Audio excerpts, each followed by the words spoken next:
Good morning, everybody. I am so sorry. We are experiencing some Wi-Fi issues this morning, so we're just going to record it here and then post it a little bit later, not as a live video. So, as I started earlier, if you caught my talk last week, we started talking a little bit about sugar, and sugar is just a huge topic. It's a really big issue, and we know that anyone who is following just a typical American diet consumes an excessive amount of sugar every single day, and we know that on average, we're actually consuming 3 times the amount of added sugars that we should be, and that is recommended for us to consume every day. So, last week we talked about where a majority of these added sugars are coming from in our diet, mostly coming from sugary drinks and beverages, as well as processed sweets and snacks. So last week we talked a little bit about label reading, looking at the ingredients list, things to be looking for so we can get a grip on where these added sugars are coming from in our specific diets, as well as some tips and some things that we can be doing every day to help us reduce that daily intake of added sugars and keep it really as low as possible. So, last week we got a really great question regarding the topic of sugar addiction and on whether or not, sugar can actually be an addictive substance. And so I wanted to start talking a little bit about that this morning and then transition and end by talking a little bit on just some things that we can be doing again in our daily lives and our daily diet to help us avoid and prevent sugar cravings from creeping up on us and just food cravings in general. So, sorry about that. Let's start talking a little bit about the topic of sugar addiction. So we have some research that goes either way on whether or not sugar can actually be an addictive substance.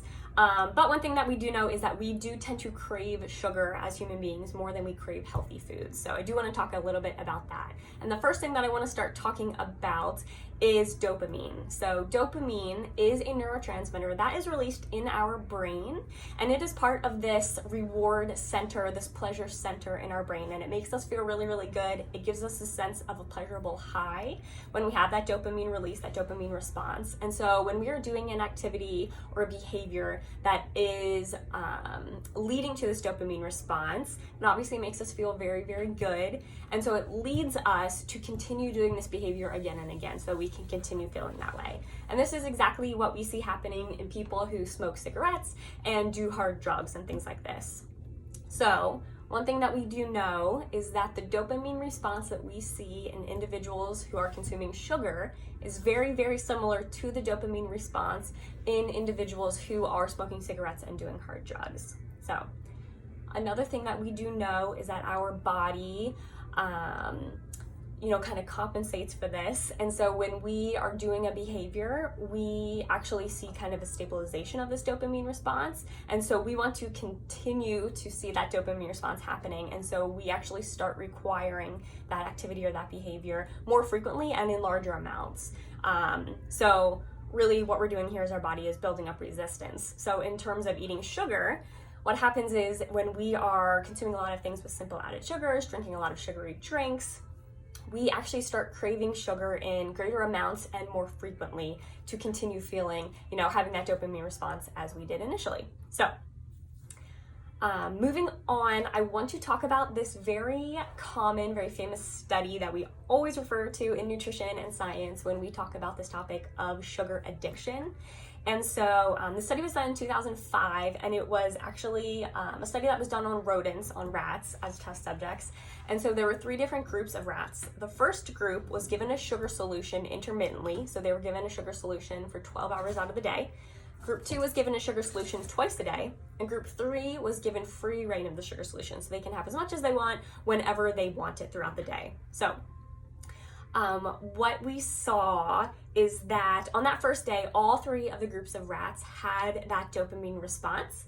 However, as the study went on, as the days passed, that first group of rats that had restricted access to the sugar actually developed binge-like tendencies and increased their intake of sugar throughout the entire research study to continue achieving that dopamine response. So really, we see in this group that idea of a sugar addiction occurring. That third group that had free reign of the sugar, their sugar intake actually did not increase throughout the duration of the research study, and their dopamine response actually stabilized after those first few days. So, furthermore, the researchers also looked at what happened when we took the sugar away from the rats. So that first group that I was talking about who had intermittent restricted access to the sugar, who debatably developed a sugar addiction, actually exhibited legit withdrawal symptoms when that sugar was taken away from them. So they experienced anxiety, they experienced depression, change in heart rate, elevated blood pressure. So they were actively withdrawing from that sugar when it was taken away from them. So take from this study what you will. Obviously, human beings are so different than rodents, so we can't take it exactly literally, but I think that it is very important to kind of correlate what's happening with the rats and in human beings. One thing I will say, disclaimer quickly, is that every person is different. So I'm going to be talking about some diets right now, but if you are following a diet that is healthy and works for you, then that is totally fine. But for the majority of people, we know that people who practice intermittent fasting, as well as follow crazy restrictive fad diets that have a lot of food rules, forbidden foods, restricted foods, we know that all of these eating patterns are really a breeding ground for disordered eating patterns, binge-like tendencies, as well as a development of a potential sugar addiction or food addiction, or just an unhealthy obsession with food. And we know that when we are following just a general, generic, healthy diet, and we don't have any restrictions, kind of like that third group of rats who had free reign of the sugar, they, their dopamine response stabilized and they didn't have an increase in sugar intake throughout the duration of the program.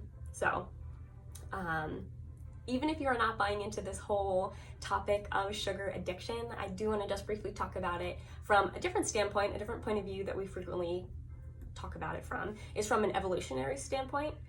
So just stick with me.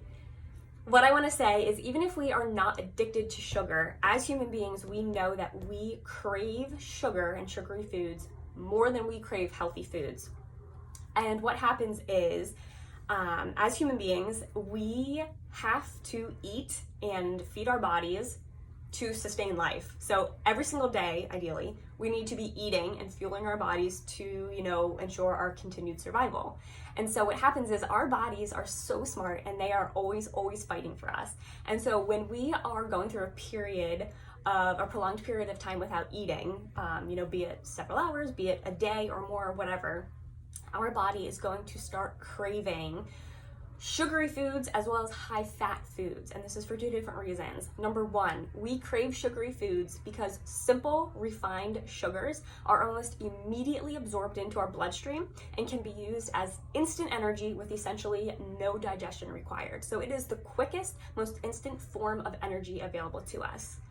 High-fat foods, sources of fat, are the most calorically dense macronutrient in our diet. So of the three macronutrients, protein, fat, and carbohydrates, if we have the same amount of all three of those macronutrients, our source of fat is going to provide us with more than double the amount of calories as our other two macronutrients. So, as I said, our bodies are so smart. So when we are in these periods of, food depletion and deprivation and I'll just say starvation, our bodies are going to start craving high sugary foods because it is instant energy, and high fat foods because it is the most amount of energy we can get for the smallest package.